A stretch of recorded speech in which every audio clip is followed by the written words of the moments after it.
Morning दोस्तों, welcome back to new good way. आज है दोस्तों 28 नवंबर 2021 और 28 नवंबर 2021 के जो भी डेली करंट अफेयर के क्वेश्चन बनते हैं उन्हें हम आज डिटेल से डिस्कस करेंगे। आज के वीडियो की आपको पीडीएफ चाहिए तो आप हमारे टेलीग्राम जो चैनल है वहाँ से आप पीडीएफ डाउनलोड कर सकते हैं। और 28 नवंबर है तो 28 नवंबर को इम्पोर्टेंट दिन है। जैसे 28 नवंबर 1890 को जो समाज सेवी और लेखक हैं शिक्षाविद ज्योतिराव फुले उनका निधन हुआ था। और 28 नवंबर 1893 को न्यूजीलैंड में राष्ट्र चुनाव में पहली बार महिलाओं ने मतदान भी किया था।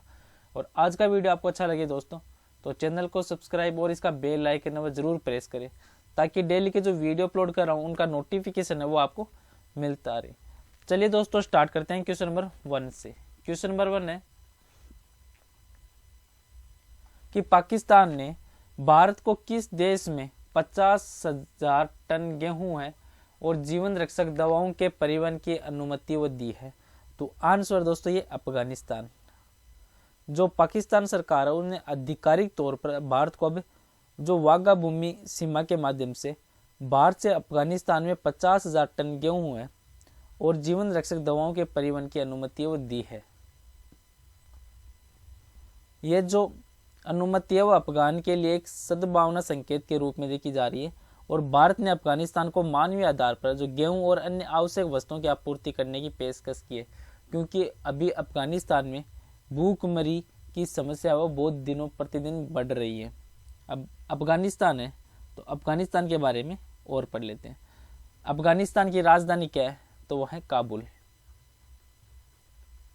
काबुल है वो अफगानिस्तान की राजधानी है। और अफगानिस्तान की मुद्रा क्या है तो वह है अफगान रुपया। नेक्स्ट क्वेश्चन है क्वेश्चन नंबर 2।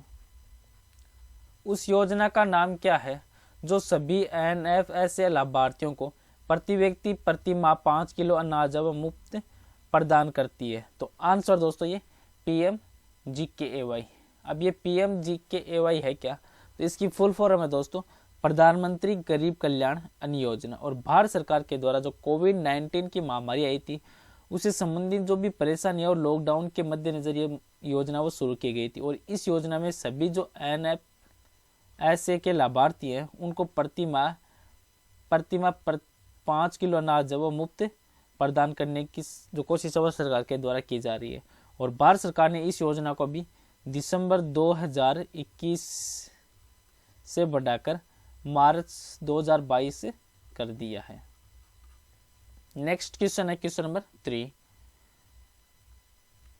मैग्डलेना एंडरसन किस देश की पहली महिला प्रधानमंत्री थी जिन्होंने 12 घंटे से भी कम समय में इस्तीफा वो दे दिया था। तो आंसर दोस्तों ये स्वीडन की। जो सोशल डेमोक्रेट मैग्डलेना है वो स्वीडन की पहली महिला प्रधानमंत्री बनी थी और इन्होंने 12 घंटे के भीतर या 12 घंटे से कम समय में ही जो अपने पद से इस्तीफा दे दिया था। जो इस्तीफा देने का मुख्य कारण ये बता रहा था कि गठबंधन का जो पतन के कारण उन्हें प्रधानमंत्री के रूप से इस्तीफा देने के लिए मजबूर होना पड़ता। नेक्स्ट क्वेश्चन है क्वेश्चन नंबर 4। राष्ट्रीय परिवार और स्वास्थ्य सर्वेक्षण 2019 और 21 में देश में 1000 पुरुषों पर कितनी महिलाएं हैं। तो आंसर दोस्तों 1020। जो भारत सरकार है उसमें केंद्रीय स्वास्थ्य मंत्रालय ने हाल ही में 2019 और 2021 के बीच में 2 चरणों में एक आयोजित किया था राष्ट्रीय परिवार और स्वास्थ्य सर्वेक्षण। और इस 5वें दौर के परिणामों को जारी किए गए हैं जिसमें इस सर्वेक्षण के अनुसार जो 19 और 21 है इसमें देश में 1000 पुरुषों पर 1020 महिलाएं हैं, जिसमें इसमें साथ ही कुल जो प्रजनन दर है वो घटकर अब 2% वो रह गई है। नेक्स्ट क्वेश्चन है question number 5। SDG urban index और डैशबोर्ड 2021-22 है उसके उद्घाटन के लिए किस शहर ने शीर्ष रैंक वह हासिल किया। तो आंसर दोस्तों ये शिमला ने हासिल की है। जो नीति आयोग है उन्होंने सतत विकास लक्ष्य जो शहरी सूचकांक और डैशबोर्ड इंडेक्स 21-22 इसको लॉन्च किया और इस सूचकांक में सबसे अधिक अंक है वो प्राप्त करने की शहरों की सूची में शिमला वो सबसे ऊपर है, जिसमें इसमें मुख्य बिंदु देखें तो कोटुंबर और चंडीगढ़ है उसको दूसरे और तीसरे स्थान पर रखा है। और इस सूचकांक में जो टॉप शहरों में तिरुवनंतपुरम, पणजी, पुणे, कोच्चि, तिरुचिरापल्ली, अहमदाबाद और नागपुर शामिल है। अब ये SDG शहरी सूचकांक है और डैशबोर्ड 21-22 में जो 23 नवंबर 2021 को नीति आयोग के द्वारा लॉन्च किया गया था। और ये जो शून्य भूख, गरीबी और समाप्त करने में और गुणवत्तापूर्ण शिक्षा प्रदान करने और अच्छे स्वास्थ्य, लैंगिक समानता जैसे लक्ष्यों में जो स्वतंत्र SDG है उस संकेतों पर 56 जो शहरी क्षेत्रों को रैंक प्रदान करता है। और सूचकांक में जो शामिल हुए थे वो कुल टोटल 56 शहर क्षेत्रों में से जो 44 में से 10 लाख से भी अधिक आबादी के क्षेत्र हैं। और अगर सीरियल वाइज देखें तो सबसे ऊपर है शिमला, उसके बाद कोटुंबर, चंडीगढ़, तिरुवनंतपुरम, कोच्चि, पणजी, पुणे, तिरुचिरापल्ली, अहमदाबाद और नागपुर है। नेक्स्ट इसमें शिमला है, तो शिमला कौन से राज्य का शहर है? तो वह है दोस्तों हिमाचल प्रदेश का शहर है। और शिमला के महापौर कौन है? तो वो है दोस्तों सत्य कोंडल। और शिमला है तो शिमला एक घूमने के लिए बहुत ही अच्छी जगह है, जहाँ पर आप शिमला का जो मुख्य शॉपिंग सेंटर है, मॉल, कालीबाड़ी का मंदिर है, जाखू मंदिर है, अनेक फेमस चीजें हैं शिमला के अंतर्गत। नेक्स्ट क्वेश्चन है क्वेश्चन नंबर 6 है, विज्ञान और प्रौद्योगिकी मंत्री का नाम क्या है जिन्होंने CSIR जिज्ञासा कार्यक्रम के तहत बच्चों के लिए भारत की पहली आभासी विज्ञान प्रयोगशाला वो शुरू की है? तो आंसर दोस्तों उनका नाम है जितेंद्र सिंह। जो विज्ञान और प्रौद्योगिकी मंत्री है प्रेजेंट टाइम में जितेंद्र सिंह जी, इन्होंने CSIR है जिज्ञासा कार्यक्रम, जो शॉर्ट में देखें तो विज्ञान और औद्योगिक अनुसंधान परिषद, इस कार्यक्रम के तहत बच्चों के लिए भारत की जो पहली एक वर्चुअल साइंस लैब है वो लॉन्च की है। और ये लैब है उससे देश भर के वैज्ञानिकों से छात्रों को जोड़ने का काम वो करेगी। नेक्स्ट क्वेश्चन है क्वेश्चन नंबर 7, किस बैंक ने व्यक्तिगत डेयरी किसानों के वित्त पोषण के लिए पांडिचेरी को of milk producer unit limited के साथ एक समझौता ज्ञापन पर हस्ताक्षर किए हैं? तो आंसर दोस्तों ये भारतीय स्टेट बैंक ने।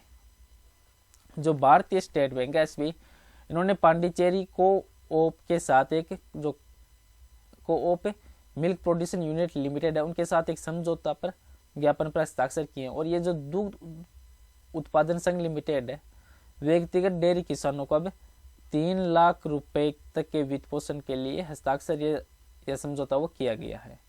नेक्स्ट क्वेश्चन है क्वेश्चन नंबर 8, चौथी स्टेल्थ स्कॉर्पियन श्रेणी जो श्रेणी है उसकी पनडुब्बी कौन सी है जिसे हाल में प्रोजेक्ट 75 के तहत भारतीय नौसेना में शामिल किया गया है?